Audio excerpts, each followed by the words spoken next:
510 number.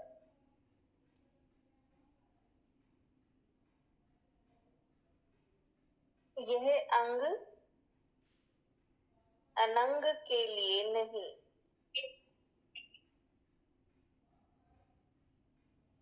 संग के लिए, सत्संग के लिए है। गुरुदेव हमें कह रहे हैं यह अंग अनंग के लिए नहीं, संग के लिए, सत्संग के लिए है। तो बता रहे हैं गुरुदेव कि यह अंग अनंग के लिए नहीं, यानी ये अंग यानी शरीर हमें मिला है, ये अनंग के लिए नहीं। तो अनंग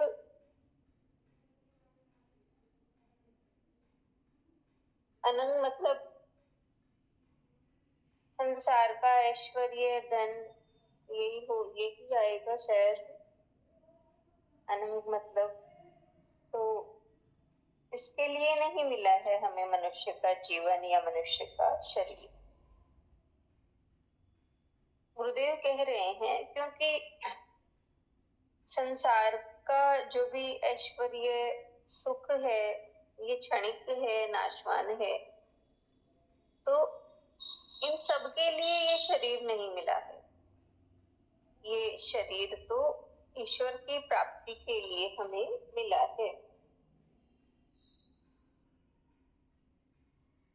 क्योंकि जैसे कुछ भी हमने पाया तो उसके तो खोने का डर रहता है, यानी वो छूटेगा ही हमसे, जो भी हमें मिला है।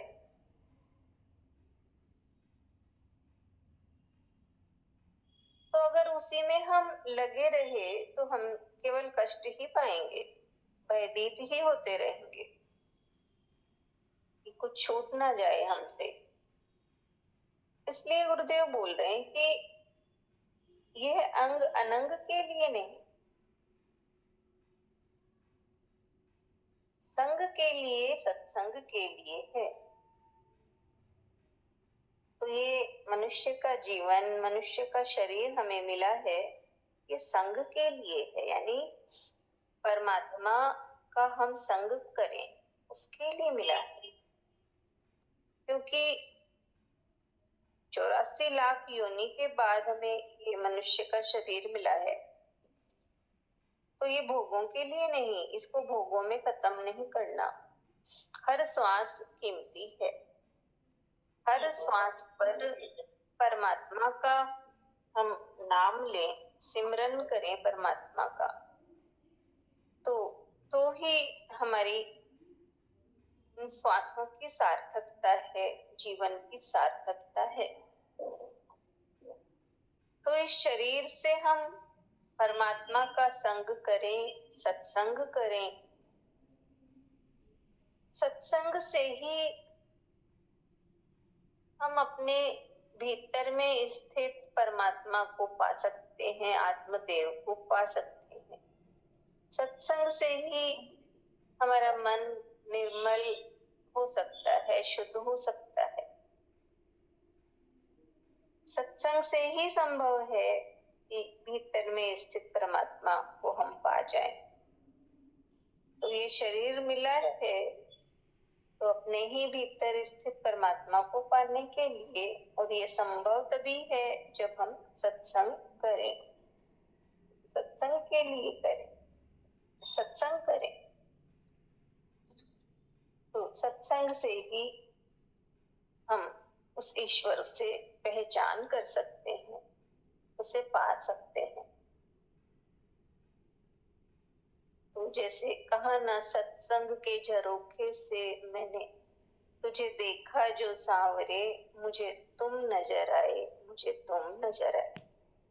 तो सत्संग के झरोखे से हम उसे देखेंगे परमात्मा को, तो हमें वो नजर आए। अगर झरोखा ही नहीं तो हम कैसे देखेंगे, कैसे दर्शन करेंगे? यानी सत्संग के द्वारा ही हम उस परमात्मा के दर्शन कर सकते हैं। और भक्ति के लिए शरीर की जरूरत है, तो मनुष्य का शरीर मनुष्य देह से ही भक्ति हो सकती है, अन्य कोई भी योनि में हम जन्म मिले उसमें भक्ति नहीं हो सकती। केवल एक मनुष्य का शरीर मिलने पर ही भक्ति हो सकती है, भगवान का स्मरण हो सकता है, बाकी सब तो भोग योनियां हैं। इसलिए मनुष्य के शरीर की महत्ता है, इम्पोर्टेंस है। तो इसको भोगों में लगाकर खत्म नहीं करना, बल्कि जिसके लिए ये मिला है, जिस लक्ष्य के लिए, उसी में हमें इसे लगना। हरिओम, ऐसा ही समझना है।